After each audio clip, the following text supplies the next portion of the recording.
Are you set to the live? It says live. Oh, yeah, you're live. I'm live at 5. It's not even 5. We had something exciting happen. Well, I lost the signal because we had two internets in our house, and after 11 minutes, it quit. And I went on for 45 minutes telling my story, so I'll have to retell it again, but it's in my heart, so I know what it's all about. And this is, recently there's been some chatter on YouTube, a lot of hurting others, and it's just really painful for me.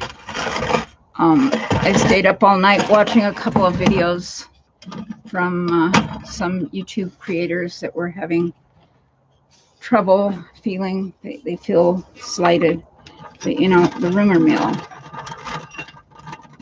And this is my rumor mill. There's he said, she said, they said, I read it. It must be true. Is lies? Is it truth? Is it rumor? And if it is truth, should we say it? Should we tell? Sometimes the truth hurts and we shouldn't tell it. And I was telling you that story about the woman with a can of beans. And how did that make you feel?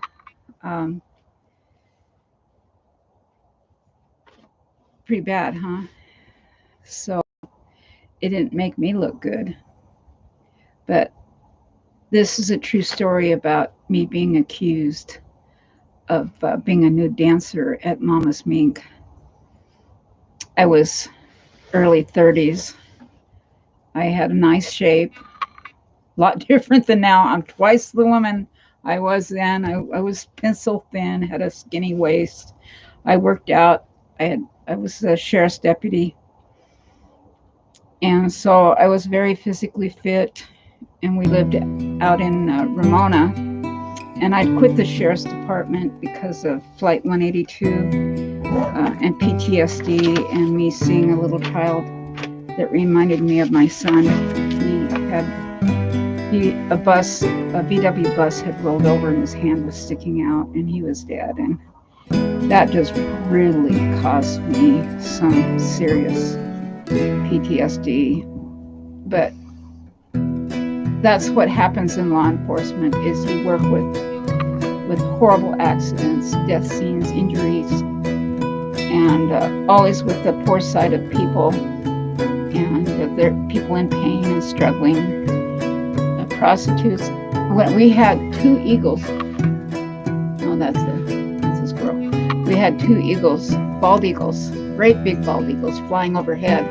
And that was the sound that I heard, but I wasn't paying attention. If I would have looked up, I would have seen these 8-foot wingspan eagles flying over my head. They had white heads and white legs and tail. It was really something. And there was two hawks chasing them. They live over that way, and they come over here often, and they pick out my fish. I'm down to 10. I had 35 fish. Now I'm down to 10 large fish. Come on, Felix.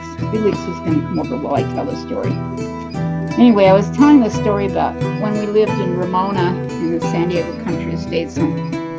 There, I drove, in order to get to El Cajon, the shortest distance was going through the Verona Indian Reservation, which was very dangerous. There wasn't the casinos there, it was just Indian land. And I went to academy with the head chief there. I was friends with him, so he said, man, never go through that reservation. He says, that's bad. So he was the sheriff for the Indian reservations. He warned me to never travel through there alone. So I certainly wouldn't have gone to El Cajon that way. And by the time, it's about 45 minutes to get from our house through El Cajon to Mama's Mink there. Because by the time you go into Highway 67 into Lakeside and then into Santee, and then into downtown El Cajon, you got another 10 minutes before you get to Mama's Mink.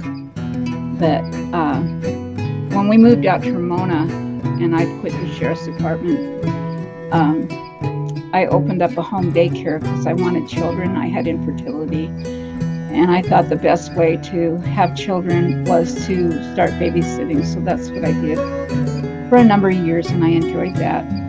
But my day started at 5 in the morning, and it didn't end until 7:30, 8 o'clock at night sometimes. And my husband would come home, and I'd say, "Hey, see you later." He'd take over and change diapers and feed snotty noses, and he didn't mind it if I did that once in a while, but I needed a break, and I'd go downtown Ramona to shop, but I'd never go into El Cajon because it was just too far and I was too tired.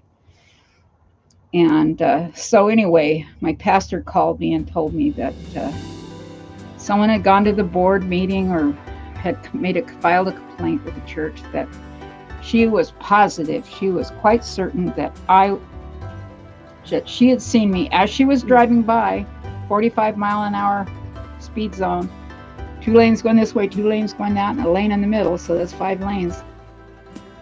Just right after prayer meeting, which was Friday night was after.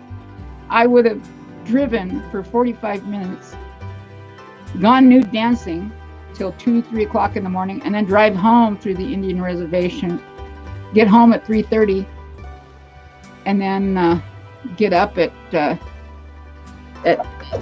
7 o'clock and make my way back to El Cajon for church, and then teach my kids, 20, 30 kids that I taught in primary.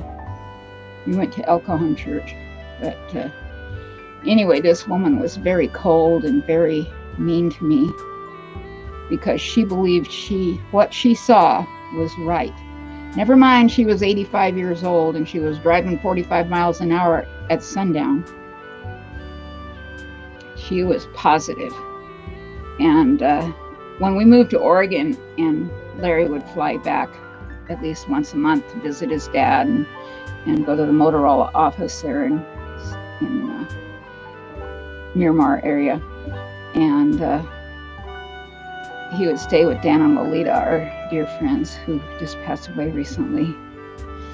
And Lolita and I would stay home, and Dan and Larry would go to church. But once in a while, I'd go to church with Lolita. And Lolita, she's a frou-frou lady. She always had her hair perfect and her nails. She used to get her nails done all the time. And then she'd do her makeup, and she says, "Oh, you need some more makeup." And I don't wear makeup, hardly ever. I am wearing it now. And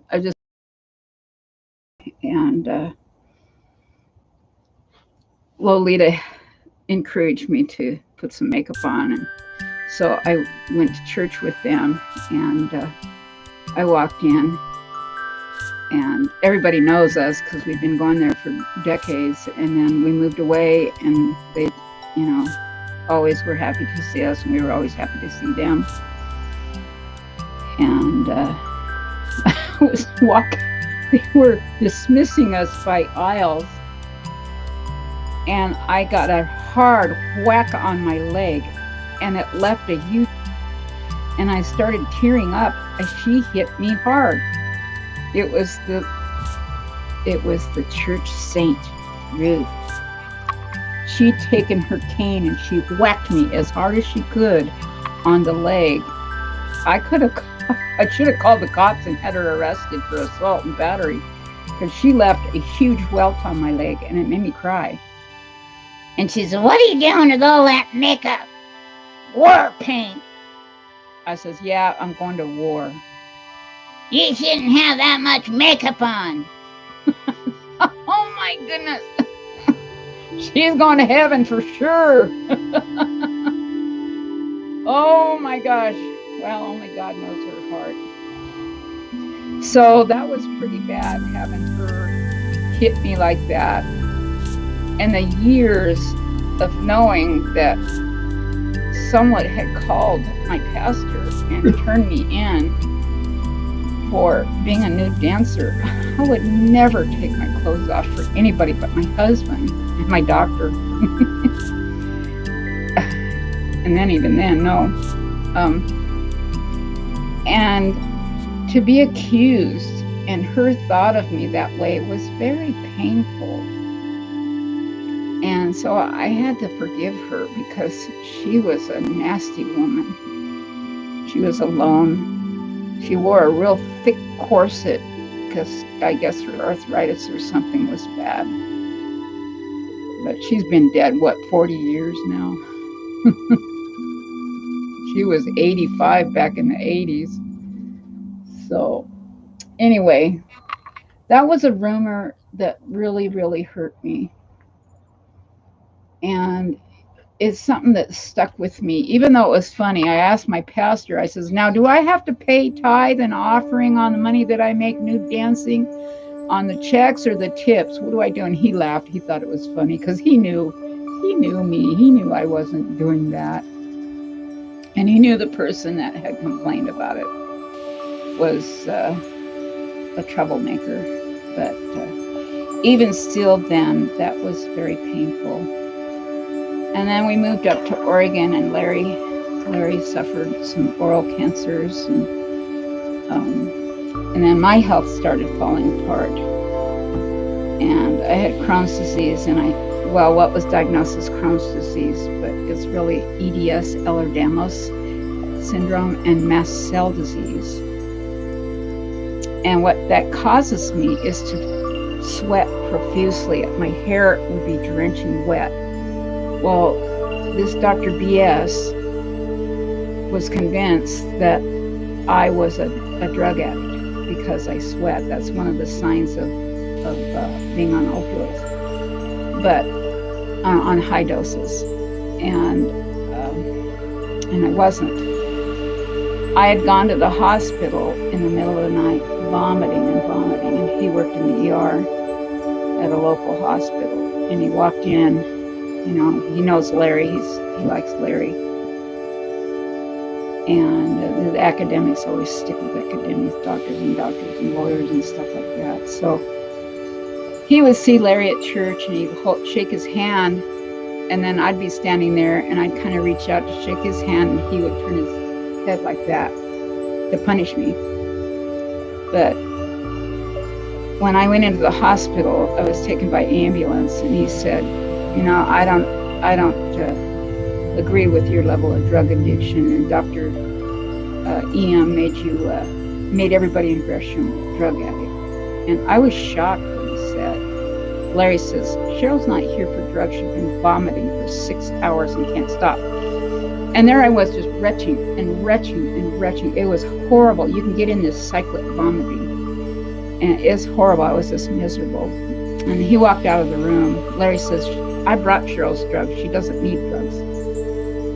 And she needs something for vomiting. But anyway, a female doctor came in, ER doctor, and she was so kind. She says, I'll take good care of you. And she tapped me on the, I think she overheard. She knew that this person was being nasty.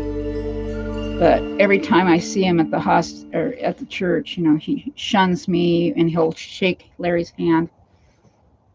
And he'll sit down at our table and talk about all these women that come to the ER for drugs and how they're addicted, and all they need to do is go to counseling, and that this certain psychologist would help them get off drugs. Well, what he didn't know is I've been seeing that counselor for a long time as part of my pain management. And this counselor said, he's a psychiatrist, he says, you need them. Yes, I agree. And there's only 1% of those that are under pain management that abuse their drugs or become addicted. Less than 1%. Those that have pain, that take pain meds, the pain meds feed the pain receptors and not the pleasure receptors, so we don't get high like normal people do. And then the Ehlers-Danlos that I have is extremely dangerous, extremely painful, every joint. I've had surgeries on my rotators, my knees, but everything has failed. Every surgery that I've ever had failed, and I just had spinal fusion. and that went sideways. And so now I'm having sciatica pain and back pain and just extreme pain. With this Dr. BS, you know what I want to do? I'll tell him, I'll give you a pee sample right now, and you can test me. I'll prove that I'm not a drug addict. I feel like doing that, but I'm not going to. He's an idiot. He doesn't understand that Ehlers-Danlos is why I sweat like that. But he told another doctor that is friends with my son, and I used to take him skiing. Ocean Wave says hi. Huh? Hi. Hi, Ocean Wave. I need to send your check. I need to send her a check in the UK. But you know what? I think it'd be better to have her, if she gave me her phone number, sent me her phone number on my Zelda, I can transfer the money right now. Anyway, so if you'll do that, Zelda at Arcanex. Anyway,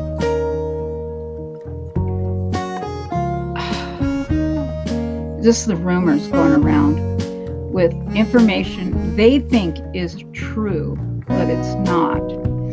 And I'm seeing a lot of sadness, a lot of hurt people on YouTube. This person said that about that person, and I heard it myself. One of my favorite YouTube creators, Jules, thought here, because Jules is a wonderful person. I've never found her to be mean and nasty. She's always been kind, so it makes me feel bad when others put her down and say things. You know, I say things too. We say things out of what we know, what we feel, what we've heard.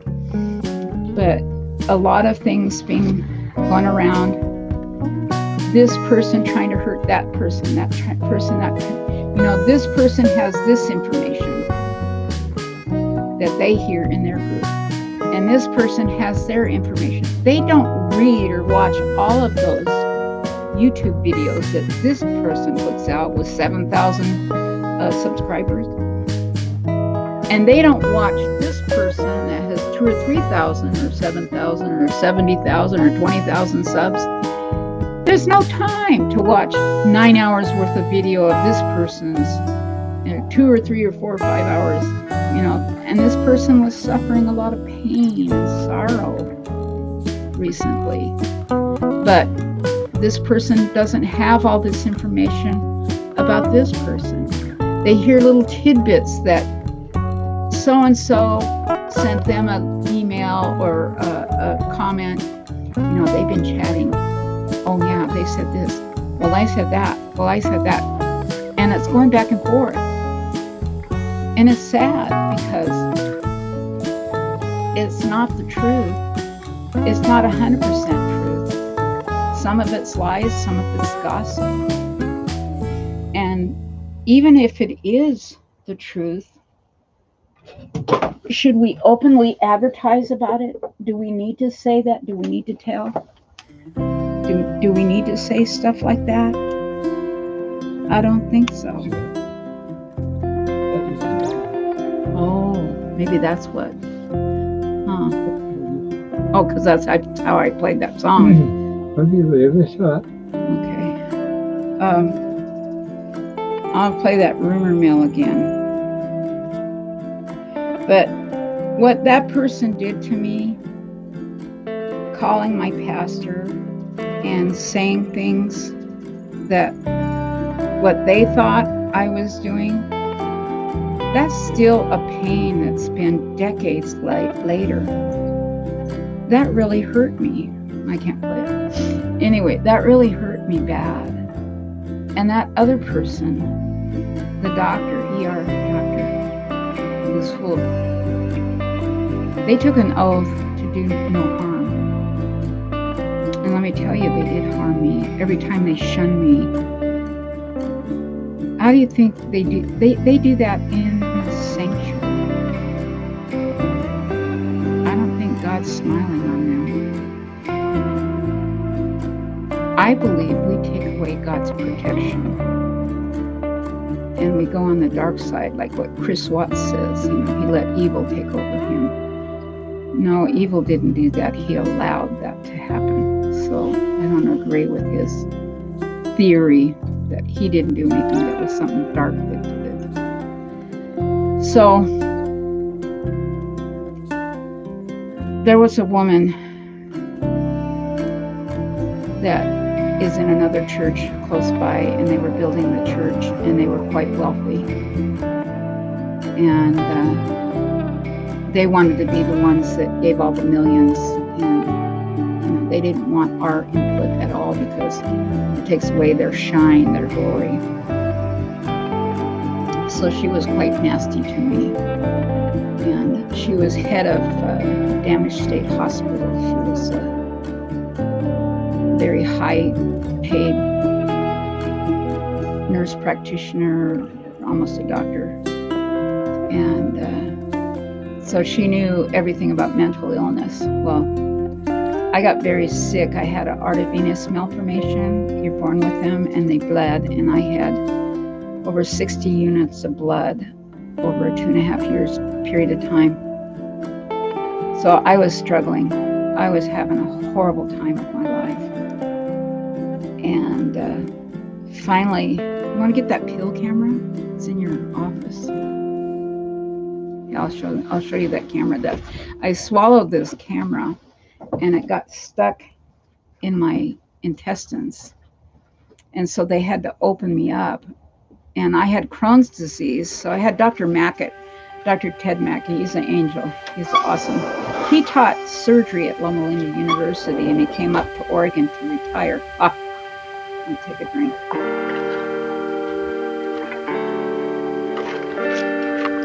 I wish the eagles were flying around. I got the drone up.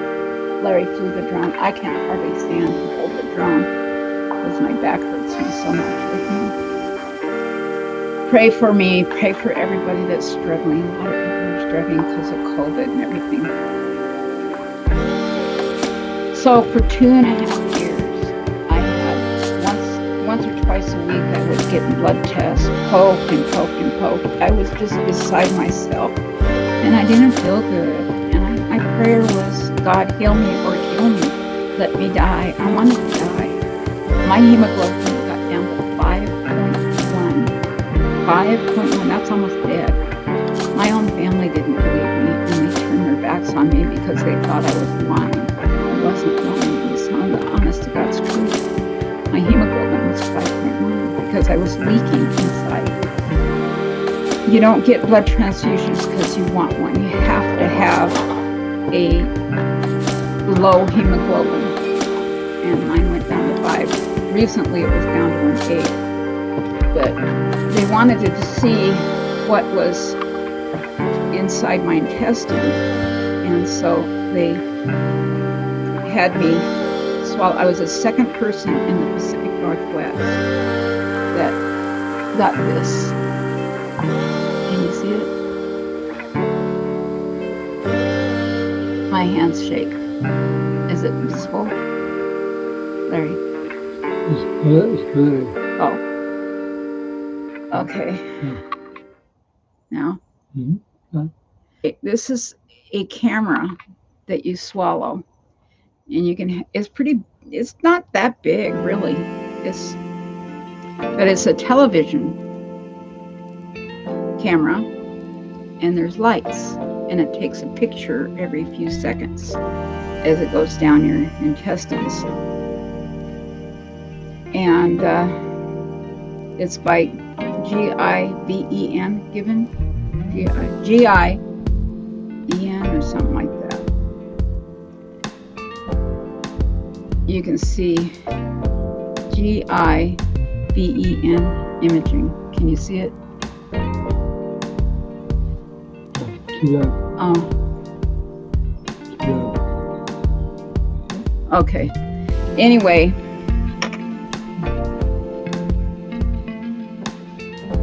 I had to go up to Bellevue Hospital and Dr. Gannon, and I was the second person in the Pacific Northwest to have it. Well, guess what? Because of my EDS, I had what's called gastroparesis. It's where my stomach quits working. Everything quits working. Nothing goes anywhere. And so this stayed in my stomach, and the battery died. So it didn't show anything. Well, my husband wanted this camera. So like the dutiful wife, I looked for it because you're supposed to potty it out. But I said I didn't potty it out. The doctor says, oh yeah, you did. You, for sure you pottied it out. And I said, no. And I says, Dr. Sugar, can I have an x-ray? So he says, okay. So he x-rayed me, and I was laying on the x-ray table for 45 minutes, and in walks Dr. Flipper. He goes, that camera's stuck inside you. We have to open you up. Good, open me up. I finally opened me up. I want to see what's wrong. He says, Cheryl, that's major surgery. We have to resect your small bowel. That's no little thing. So I had to have surgery a few days later, and Dr. Mackett opened me up. And because this saved my life, I'm alive because of it. And because it got stuck on me, I am alive. I'll try to take pictures of it. And because of Dr. Mackett being head of surgery down at Loma Linda University Hospital, he and Dr. Rippey, Les Rippey, they did surgery. Because it was a pretty involved, 4-hour surgery. They took part of my intestine and they resected. And he said, I don't think this is where this girl is bleeding. Let's go look. So they looked and they looked. They just went through every inch of my thoracic region, around my heart and lungs and everything. And they found a very large size baseball, golf ball sized. What do you say? Baseball as big as his hand. Artervenous malformation, AVM. You're born with them, and they're usually in your brain. But there's a certain percentage that have them in their intestine or their spinal cord. And if you have one, you have another. So my hemoglobin's been playing yo-yo with me, and I got down to 8 recently. So then I was a 7 last year, so I had to have a transfusion. But anyway, when they opened me up and they found they removed this that was stuck in my lower small intestine and up in my jejunum region, they found the AVM, and then they resected it, and they took 1 foot of that and they plumbed me back together. Well, there's scar tissue there, so I have scar tissue there and down here, so I have to be careful. Popcorn is a killer, and anything with leaves and apple cores, or peelings, corn, beans. I got sick. Yeah, that's why I got sick when I went to the ER. Is I'd eaten some beans, and the shells on the outside of the beans got stuck inside me. So I have to be careful. And then the mast cell disease causes me to have allergies, anaphylactic shock. Is it too dark?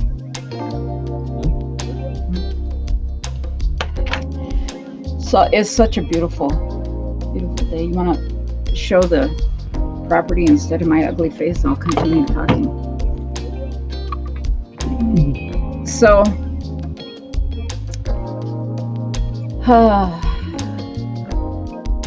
I've had 3 women at church attack me because they heard, they knew, they do, the chatter has just gone full circle. And I've not done what they think that I've. One girl that has mental illness, she lied. And so the church elder female thought for sure I was involved and she wouldn't take no for an answer. Well, finally admitted that she lied, and I didn't do what she told them. But this was long after that other female is gone. But so this other church that we went to, I was in the hospital for 21 days. because of the bowel resection. It was a pretty big surgery, and I lost 45 pounds. Look down there. I lost 45 pounds, and so I was pretty thin then, and I was just shaking something off. I was weak as they come. I was on high doses of steroids. So they had invited Larry to come to an informational fair. They wanted Larry, my husband Larry, to give his series on intelligent design. He was quite popular. He had standing room only. So, hold on. So anyway,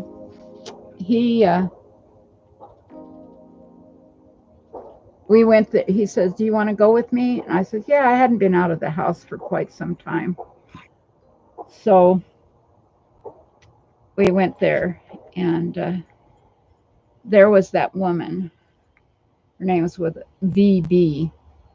Her name starts with VB. And she was sitting at a table, and she had her cronies sitting next to her. And she hadn't been very nice to me for a long time. I guess she was worried that we would donate more than her, which we don't have enough money. They were wealthy, we're not. And we walked in the room there where they were having the informational fair, and she motioned me to come over, and I thought, oh, wow, she's going to be nice to me. That's weird. Oh, hold on a second. Am I on camera? Fix my hair. So she motioned me to come over, and she had 2 cronies on this side, 2 or 3 cronies on that side. And I felt intimidated. I was kind of scared of her because, she was a bigwig. And she goes, "Oh, I haven't seen you for a while." I said, "Yeah, I've been in the hospital." She goes, "Oh, what's your diagnosis?" I says, "Oh, I had Crohn's disease and a double bowel resection. I had an AVM." She says, No. What's your mental diagnosis?" I says, I wasn't in the hospital for a mental problem. "Well, I thought you had a nervous breakdown, and that's why you were in the hospital, is because you were mentally ill." And she's saying this in front of the people. I could not believe they're laughing at me. First of all, I don't have mental illness, but if I did, nobody chooses mental illness. Bipolar runs in my family. Schizophrenia runs in my family. And they don't choose that. That's something that they have to live with, and it's horrible. And she should know, because she's head of a mental hospital. And her son was schizophrenic, Mike, and he lived at home there in Sandy. And but anyway, they were laughing. She says, "Well, you're obviously on some kind of illness for some kind of medication for mental illness." And I says, "No, I'm not." And she questioned me. I should have said and left, but I didn't. I was scared of her. False start. How's the cats? Did Liberace ever mellow out? Yeah, Liberace's still a butthead. But I'm going to be giving him some glucose, something like glucosamine for cats. And this is my poop head, my troll. So I stood there just shocked that she would accuse me of having mental illness and then drill me in front of everybody, and they were laughing. And I was shaking because I was on 1,000 milligrams of prednisone. I had just gotten the IVs pulled out, and I was a mess. I was skinny and thin and weak as a lamb, and I wanted to go to church. I wanted to help and do stuff and contribute. And I turned around, and they were laughing at me, and I turned around and I went to the car.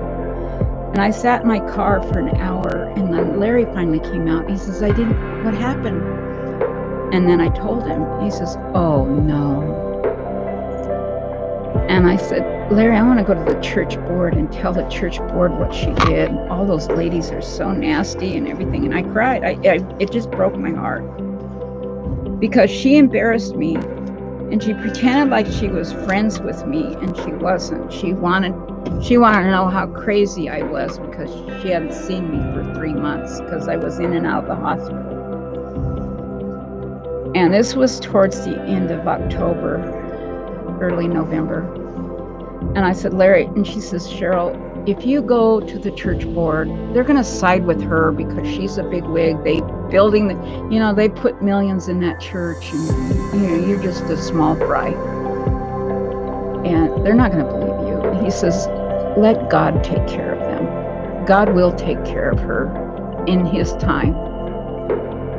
And by being as mean as she was, what she did is she removed God's protection.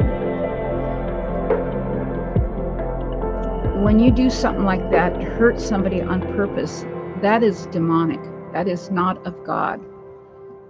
Right, Larry? He agrees. By the way, Forsyth says, he says her buster is at least letting him pet Oh, Buster's letting you. Oh, cool. That's cool. Thank you for sharing that. I can't see the chat right now, but thank you for coming. But I'm going to wrap this up in a minute. So I was really, really, really butthurt big time. And I just wanted to go over there and bash her face in and talk ugly about her. Old hag, I was 45 at the time, or 50 years old. I don't know. It was 2002. And 20 years ago. So my husband said, let it go, Cheryl. Let it go and let God. In his time, he will take care of her. And Christmas came along. Christmas Day. She made 6 o'clock news. Her son blew her head off. That's sad. And then the woman that attacked me in church, using F word, she tried to hit me.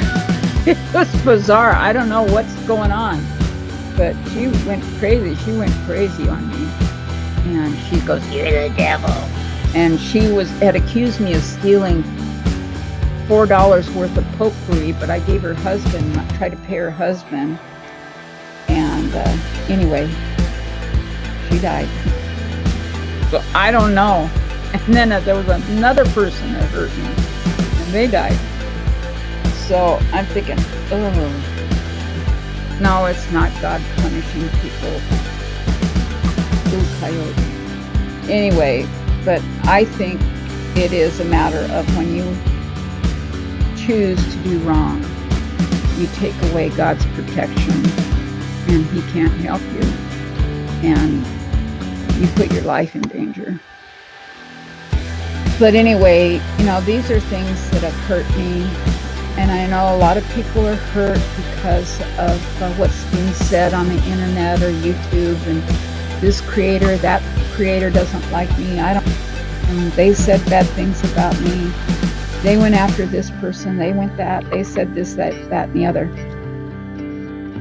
I think what we need to do is to step back and let go and let God. And that's my advice.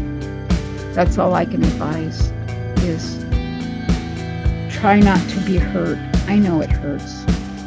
I know what it's like to be hurt and put down. And my own family hasn't talked to me in decades. I've not done wrong. But the lies have gone by. The lies have been shared because they know what I know about them, and they're afraid. Anyway, go be well, let it go, and let God. That's all I can say. Let go and let God. And He has promised that He will take care of things. I'm not saying bad things are going to happen to this person or that person, or that I want things bad to happen to them, because I don't. I don't wish evil on anybody. But it's hard to see somebody cry. It's hard to hear somebody make fun of somebody like Jules, that she looks like a drunk. And I heard it with my own ears. And that's wrong. And this person's never taken any responsibility or said they're sorry. But we can't know what the other person is thinking, or what's been said to them, what's been emailed to them. So I think we need to let it go. Let it go and let God. Because things always have their way of working out. And there's one thing. I know this one girl that made fun of me at school. She was a wealthy girl, and I went to the church Dorcas and got a skirt and her aunt had donated those skirts to the church Dorcas, and I happened to pick it out and I wore it, and she made fun of me. Oh, look at Cheryl, she's wearing my aunt's skirt that she gave to the Dorcas. I was heartbroken. I couldn't believe that she said that. And then the two other girls my age, they made fun of me. Well, one is a shaman. She's been married 8 times. She lives in Sedona. She invited me over to do some drumming, sweat lodge and drumming. The other has serious problems with alcohol. And the girl that made fun of me, she lives in a nice double wide, and she's got 17 cats. So she's got a lot more cats than I do. Anyway, I like my single wide. We call this my single wide because the house is 4,500 square feet of windows all the way. Anyway, that's my advice, because we can't fix and only God knows their heart. So go with God, let go in peace, and don't hurt anybody. And remember that lady that brought that can of split pea soup? That's all she could afford. At least she brought some split pea soup. Anyway, goodbye, Annie. God bless you.